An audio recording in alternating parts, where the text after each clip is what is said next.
Shalom, Romance Level. Hari ini kita bertemu kembali dalam pelajaran tematik muatan IPA. Oke, apa kabar semuanya? Sehat-sehat? Teacher berharap kita semua tetap sehat, tetap semangat. Oke, we pray first. Oke, Lord Jesus, we thank you so much for this time. We will study again tematik muatan IPA. Please help us to understand this topic. In Jesus Christ's name, we pray to you. Amen. Anak-anak sekalian, kita akan belajar kembali tentang IPA. Pelajaran ini adalah lanjutan dari pelajaran minggu lalu. Di mana minggu lalu kita sudah belajar tentang pembelajaran perkembangbiakan tumbuhan secara generatif. Dan hari ini kita akan belajar secara vegetatif atau secara tidak kawin. Nah, tujuan dari pembelajaran kita adalah mengidentifikasi cara perkembangbiakan vegetatif pada tumbuhan. Vegetatif pada tumbuhan terbagi dua, yaitu secara alami dan secara buatan, terjadi karena bantuan manusia. Mari kita bahas mulai. Yang pertama secara vegetatif secara alami ya. Yang pertama secara tunas. Tunas ini muncul pada ruas batang, ketiak daun, atau ujung akar. Ya, setelah tunas tumbuh, tunas itu tidak akan bergantung pada tumbuhan induk. Contohnya ada bambu, pisang, sini ya, sebagai contoh, ini contohnya tunasnya, ini tunas pisang. Tunas ini akan tumbuh nanti tanpa tergantung kepada tumbuhan induk. Yang kedua, tunas adventif. Tunas adventif ini adalah tunas yang muncul dari daun, ujung daun, dan ujung akar. Nah, contoh yang dari ujung daun adalah cocor bebek. Nah, ini ada tanda panah, ini akan jatuh nanti ke tanah. Kalau kondisinya memungkinkan, maka dia akan tumbuh menjadi tanaman yang baru. Yang berikutnya adalah dari ujung akar.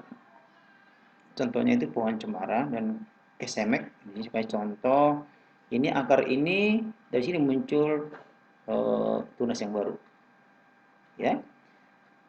Yang berikutnya adalah secara umbi lapis. Nah, umbi lapis ini merupakan salah satu cara tumbuhan berkembang biak secara vegetatif tentunya, yaitu bahwa umbi lapis itu merupakan pelepah daun yang berlapis-lapis. Di bagian atas ini ada tumbuh daun, ya. Di bagian bawah ada tumbuh cakram dan tumbuh akar serabut. Contoh tumbuhan yang berkembang biak dengan cara ini adalah bawang merah, bawang putih, bawang bombay, bawang bunga bakung, dan bunga tulip.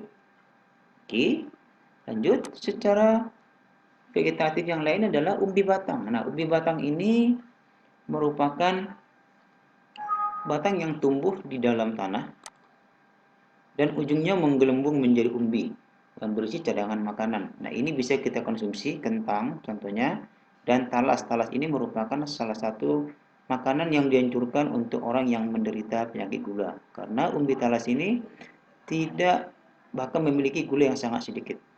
Ya.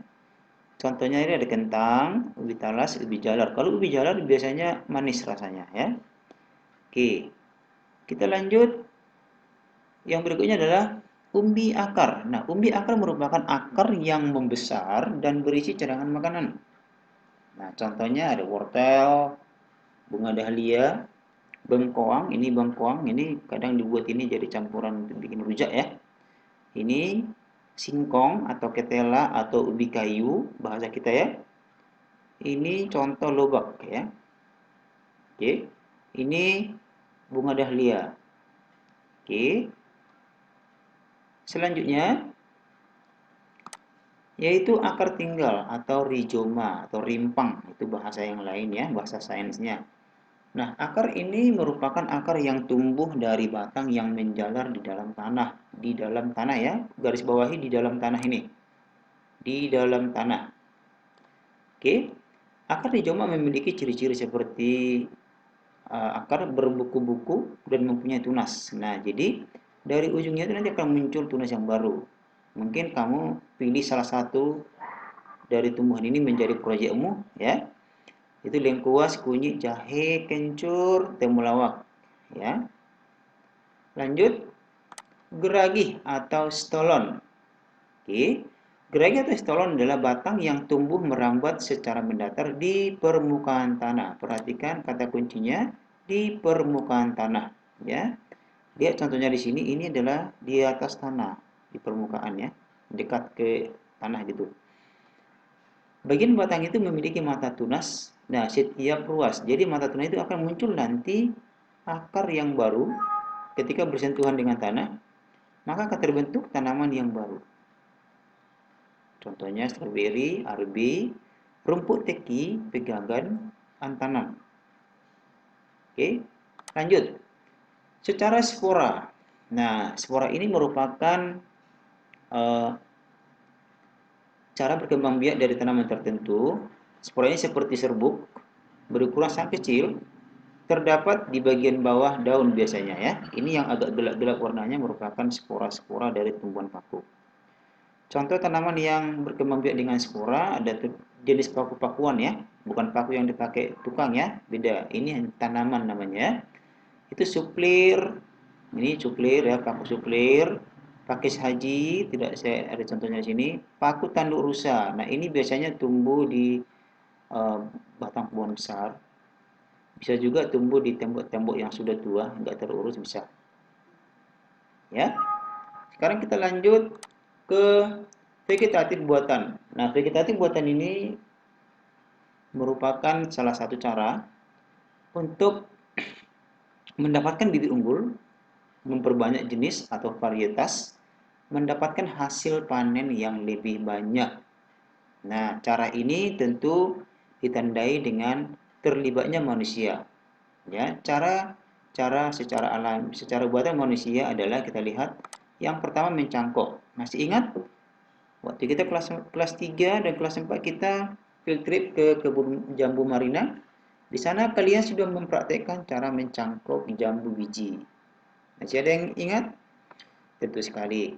Kita waktu itu mengerjakannya dan kita disuruh ke sana untuk melihat hasil dari cangkokan kita. Karena itu butuh waktu sekitar 2 bulan untuk melihat hasil cangkokan itu bagus atau tidak. Ya. Mencangkok merupakan menumbuhkan akar dari batang yang berada di atas permukaan tanah dengan cara mengelupaskan kulit batang. Dikasih tanah, dibungkus, nanti setelah beberapa minggu atau sampai 2 bulan akan tumbuh akar yang baru. Setelah tumbuh akar yang baru, maka tanaman itu dipotong dari induknya dan ditanam di tempat yang baru. Ya. Contoh yang bisa dicangkok ada tanaman mangga, jambu, jeruk, ya. Pokoknya tumbuhan yang berkayu, berkambium, dan tumbuhan dikotil atau bijinya terbelah dua. Di itu dua ya. Kita lanjut. Dengan cara stek. Stek ini merupakan satu cara memanfaatkan potongan-potongan bagian tanaman, bisa batang, bisa akar, lalu ditanam untuk mendapatkan tanaman yang baru. Nah, di sini saya kasihkan gambar contoh stek batang ya. Itu tanaman singkong atau ubi kayu atau ketela pohon, sama ya.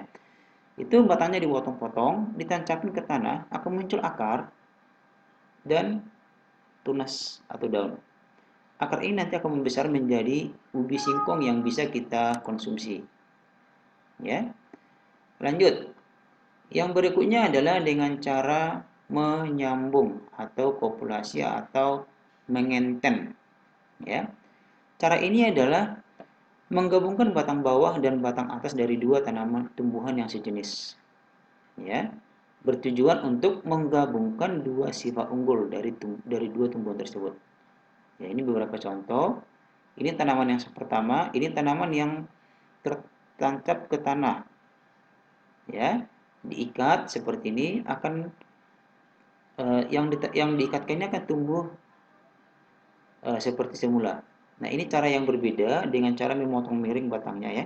Diikat juga, jangan jatuh, jangan patah.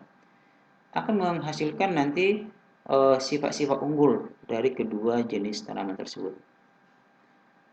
Yang keempat adalah dengan menempel atau okulasi. Menempel ini merupakan salah satu cara itu menyatukan tumbuhan yang berbeda sifat dengan menempel mata tunas. Nah, yang ditempelkan mata tunas ke batang pohon yang satu lagi. Tentu yang satu jenis. Ya. Tanaman yang bisa dikembangkan dengan cara ini adalah tanaman mangga, rambutan, dan jeruk. Nah, ini mata tunas yang ditempelkan. Nah, ini ya, yang saya ini tandain, itu mata tunas yang ditempelkan di batang pohon yang satu lagi. Baru diikat ya, seperti itu. Yang berikutnya merunduk. Merunduk merupakan cara membelokkan bagian dahan atau ranting ke dalam tanah. Baru ditimbuni tanah. Nanti bagian ini yang ditimbuni tanah akan muncul akar yang baru. Setelah akarnya muncul, tanaman ini bisa dipisahkan dari induknya dan ditanam di tempat yang baru. Akan muncul tanaman yang baru. Ya, yang bisa berkembang biak dengan cara merunduk adalah alamanda, apel, pandan, selada air, anggur, melati. Ya, itulah beberapa cara tadi vegetatif buatan yang tentunya merupakan tindakan dari manusia yang bertujuan untuk mendapatkan hasil yang baik, yang lebih baik, bibit unggul, dan jenis-jenis yang berbeda atau yang beragam. Sekarang sampai kita di bagian tugas kita, bagian akhir dari pertemuan kita hari ini. Setiap kalian tersuruh mengerjakan buku tematik kita yang pertama, halaman 12, soal nomor 1 dan 2. Yang kedua, halaman 26, nomor 1 dan 3. Oke, tugas ini dikumpulkan ke masing-masing wali kelas, kecuali Roman Swan. Untuk IPA, silahkan kirim jawabanmu ke Teacher Edo. Oke, cukup jelas ya. Kalau tidak muat di buku tematik, bisa dikerjakan di buku tulisnya. Oke, sampai di sini pembelajaran kita. Semangat belajar, Tuhan memberkati, dan sampai bertemu di pembelajaran berikutnya.